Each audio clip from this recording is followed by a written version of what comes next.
Welcome to the Shadows, guys. My name is Phantom, and welcome to another episode of LA Noire. Unfortunately, what you are hearing right now is my voiceover for this, because I didn't realize till an episode and a half of recording that I didn't actually have my microphone stuff turned on. So, you'll have to ignore my face cam because it is not caught up with what is going on the screen whatsoever. But so I apologize for that, but I'm going to do my best to do a voiceover for the certain parts of this. Again, I apologize for my mic not being on, and I did fix it for the second half and the third episode that you'll see for this week.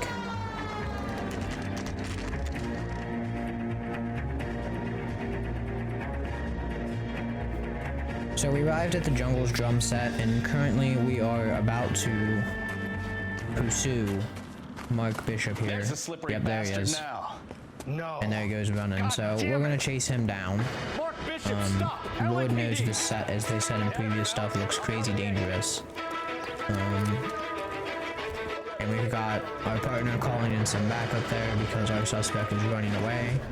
And for some reason, Phelps has a very difficult time catching up to Mr. Bishop here as he's running around trying to get through this set here.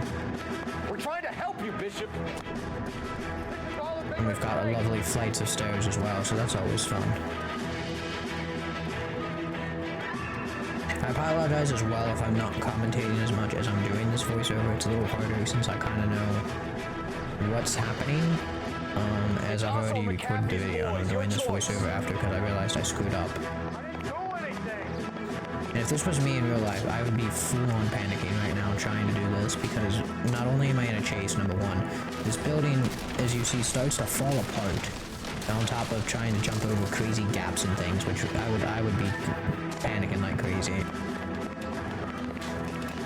And the classic getting kicked in the face as you go up a ladder. We've almost reached, I think at this point, the top of the building. Yep, here we go. We're on top of the entire building here. And they're still chasing him down and running after him. And trying to figure out what the situation is here. And the building continues to fall apart as we go. I'd be afraid to fall if I was in a situation like this.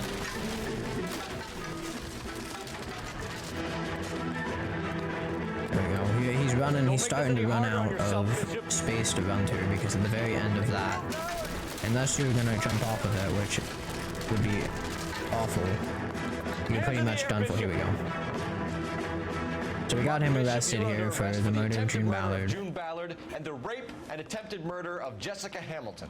And he admits he's gonna come quietly, but then we have another situation take place here. McCaffrey's men show up and they bring probably 7 or 8 carfuls of people coming in here to try to take us down. And they go all scattering all over the place. Alright. So supposedly he says that he knows another way off of this building. But obviously we're gonna face some people on the way there that we're gonna have to gun down. I eventually decide too, which pays off, is to pick up this rifle here, because this rifle's got some long-range shooting compared to my pistol. Now at the time I did not realize that we were gonna do some long-range shooting here, but I figured we had some cool explosions in there. We'll probably shooting the barrel to get rid of them guys as we continue shooting our way out of here, gunning and running if you may. So we're heading off this way. We have to jump onto this building here, and this is where the rifle comes in handy. We've got this guy we take down at close range, and then if you look over here, we've got a couple guys shooting from literally across the entire set, movie production area, whatever you want to call it. And we successfully take them guys down. I misshooted there, no idea why. And then we're gonna go get this guy up here, which he fells all the way down the building after getting shot, because there's no back behind him. Weapons on the ground. Here we go. Now. And then we shoot these barrels here and take that guy down, and then we've got another ladder which takes us all the way down to the ground.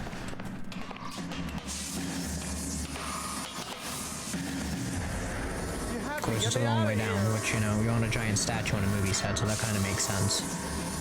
And we catch up with our partner, Stefan, who doesn't have a hat. For some reason, he doesn't have a hat during this entire section. It must have got shot off in the beginning or something, since he doesn't have one.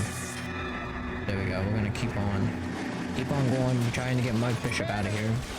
There's like 6 guys here that we gotta take down, all in the same area. And this guy's talking about an elephant with barrels on it. I didn't know where it was initially. How long do you think you can hold out? I didn't realize it until almost done with this fight where the barrels were. I go ahead and end up shooting them too, right about there. There we go. I go behind him, and half the movie set at this point is probably destroyed between all the gunfire and the running that took down a bunch of scaffolding. I mean, the whole thing is just done.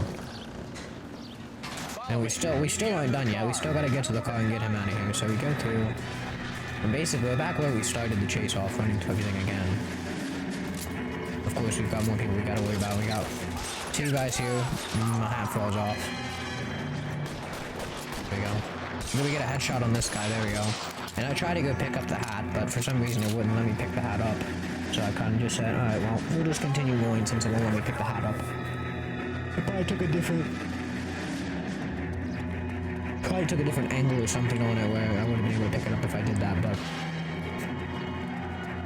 And then we've got a bunch of guys here. Now we've got even more guys. We've got our cops friends showing up, policemen showing up to help us do this.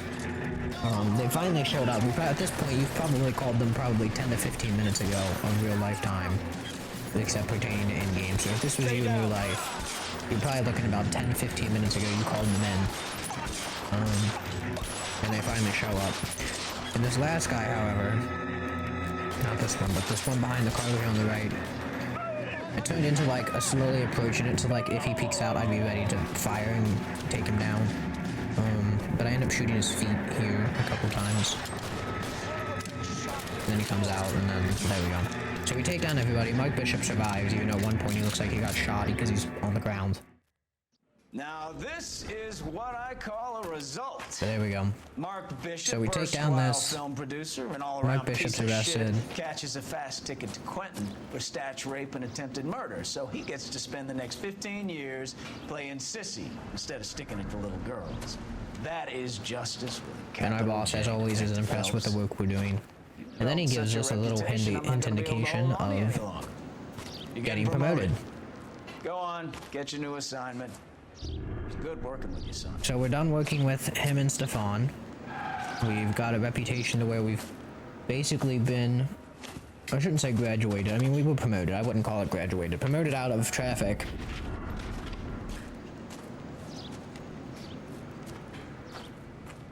And then we get our buddy from Vice pulls up again, which we met him in the last episode with Hopgood because Hopgood wasn't an informant for Vice.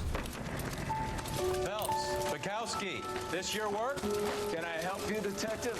Sorry, Cap. And the captain inquires about it because it's not a Vice case, which it turns out he wants to buy a drink for us, so... Which is interesting because originally he was like wanting to have our heads because we were talking to his informant about different things, but now we're here dealing with this. I'm buying.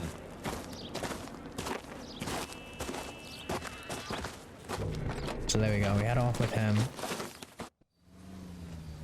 We're gonna go to the Blue Room Jazz Club where we meet a couple of people here, which I'll show here shortly. And we'll explain a little bit about them. You'll like this place. A lot of movie people. But all the movie people come here apparently. It's like a big hot spot for popular royalty people. I shouldn't say royalty, but people that like have major influence that people look up to and stuff here at a club. We meet Leroy, he's the gate guy who watches the gate. This place. They treat you right. And we've also, we meet Alfonso, who is here.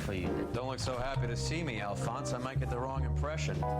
Cole, So this is the first introduction of the jazz club that we have. A pleasure to meet you, Alphonse. Is Elsa singing tonight? Yeah, she is. She has the next step. Come on, Cole. You can meet Elsa. He needs to introduce us to Elsa. She's something else. Maybe another night, Roy. And this really set me off because I'm thinking this guy is trying to take care of this lady who's had a rough night, and then he's over here trying to be a pain in the butt because he just sends them, Detectives. doesn't care, and is like, oh, we're gonna go see her anyway. Just through the door. He was my only real friend, Harlan. We went through it all. Do you realize what he meant to me? Of course I do. You have no idea. You said it was construction work. It was an So industrial apparently some accident Elsa. happened here with somebody How can that I she be loved or held something. We don't really get told a whole lot of what's going on. Louis, for God's sake, And then he this was guy in the my background, best he's worried about her friend. coming out to play The only man who ever loved and me perform without for them, putting because his she's the hands next. on me. Hi, Elsa. Here's someone I'd She's like the you next one to meet. take the stage. Apologies, I keep Phelps, yawning every war once in a hero while as and I'm trying to do crime this. fighter extraordinaire. And why would I want to meet another fascist? And she apparently has disgust for the LAPD. Sorry about this, Cole.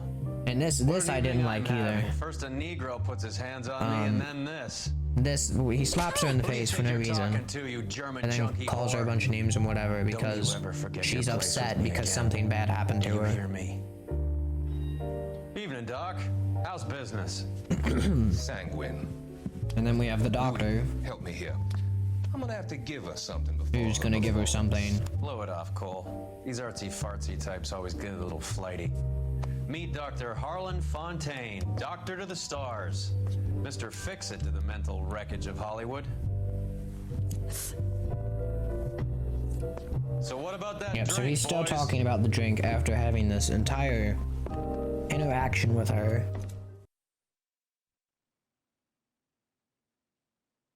And there we go. We beat the Fallen Idol case. We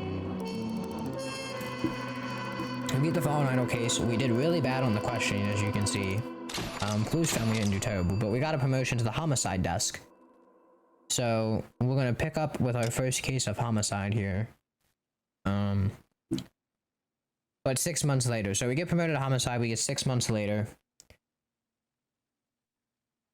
And then we have the red lipstick murder, which is the next case that we'll begin working on.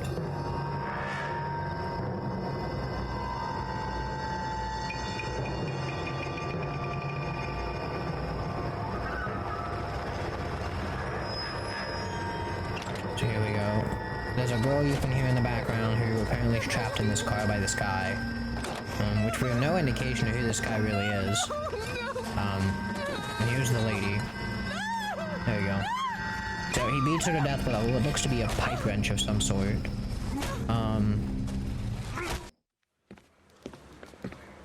And then we go into the next part and we are now sitting here. This is our new captain, part of the homicide squad, has decided to take early retirement. which we met him previously in the beginning, if you remember. He had us interrogate a guy, which we did a little rough with. But there's Phelps in the back there in his new blue suit, which looks very slick and sharp. I like it, compared to the other suit that we had before. Floyd's departure leaves a place at And the it top seems here we table, have an and indication, the chief apparently he of was safety to burglary promote before Cole homicide, so I Phelps guess from burglary to the we started homicide out with desk. traffic, then we went to burglary, Phelps. which we Take didn't a do any of chair. the burglary stuff. And then we're now up to You're in the major homicide, leagues and now, we've got our new sonny. partner, Rusty Rusty Galloway. a fine lawman of the old Who you can school, already will be tell taking you under his wing. is like really disappointed and unhappy about what is going on. Your first case is the murder of a woman found last night. And then we and get our bearing all indication about the signs of werewolf, which I didn't know what that meant at the Get time. out to the scene, lads. Which we find out later that apparently this is this situation of the crime scene, and like the typical what goes on and what they see at these crime scene matches a bunch of previous cases, and then the papers went and nicknamed him. Do you have the So the papers address? nicknamed the guy the werewolf. And it even had the full moon, as you saw in the scene to start the case off, as it had a full moon there as he was murdering this lady. So that's where that came about. And those who can't. So we're gonna head in the car here, we're gonna head over to the crime scene here. And investigate what exactly is going on here. So yeah, we're gonna head there. So we've just arrived at the crime scene here at 10:26 a.m. to discover what exactly is going on, and we run into the press, of course, who obviously, like we mentioned, nicknamed them the werewolf. And then they want to get this big old story press, you know how they work. They're trying to figure out what exactly, if this is another werewolf thing, if this is something else. Phelps tells them off, which I was kind of annoyed here too, because I'm like, can you just like respectfully not worry about your press stuff right now and let us handle our job? This poor lady got murdered, and they're all like, oh, it's the werewolf, yada yada yada. Like, you don't, it's not necessary at all. Now, most of this you're gonna see I've cut down quite a bit because I didn't want the nudity to be shown. So we talk to this officer, but yeah, I'll have most of this probably cut out, because I don't want the nudity to be showing anything for you guys. Nothing like this. And I'm not entirely sure if you're even allowed to show that First on the scene? Yes, detective. YouTube, so I'm gonna take it all out of there. You can't really tell from this, so I'll leave this interrogation in. So Pinker in the corner could work. They're waiting to talk to you. Go house to house and see what you come up with. Done talking to Pinker, we get done investigating the body, and she's got some head blunts to the head. She looks like she's had some head damage, and she's also had a ring. It wasn't her wedding ring, it was another ring on one of her fingers stolen and forcibly removed. And a bunch of writing on red lipstick and stuff as well. So we were checking out this bag here, and we find an entirely new thing of lipstick, which doesn't seem to match what's going on. Because obviously, if you're putting lipstick all over somebody or anything, it's gonna wear down the bottle. Not the bottle, but the thing the lipstick's held in. I don't know what it's called. And then we're gonna go investigate with this globe over here, which... This globe is actually a puzzle, as you can say. He says he's a puzzle or whatever. And it takes me a little bit to figure out what exactly the lineup's supposed to be, because I find out later on, as you'll see, the very bottom piece doesn't move at all. So I'm trying to rotate this here and be like, okay, I'll line it up with Africa here, because I know the lineup of Africa, and I'll do it that way. And it turns out, it doesn't open, because the bottom piece doesn't move. So then I gotta go back in, and I gotta readjust the setup and make sure that the bottom lines up with South America. And I return the entire globe a bunch to the right on all 3 stages to get it going there like this. And there we go. Once we get it situated, boom, it opens. And we now get our introduction to the Mama Club. We don't know what the Mama Club is. We don't even know where that is. Even though we've got the dress now. But there we go. So we found out it's a lighter. Again, we don't know why she has that. Maybe she's a popular patron there. And so on the next one, that's where we head up to pick up the case at. So this ends off the video here. And again, I apologize about the voiceover, because obviously it kind of ruins the experience of the game, and it doesn't coincide with what's going on. But it won't happen in the next ones. I've got it fixed, and I'll make sure that my mic's on and working. But thank you all for watching this video. If you guys liked it, please make sure to drop a like and subscribe for more content like this. And next time we will pick up on this, headed to the Bomber Club. So thank you all for watching, and I hope you guys have a fantastic day.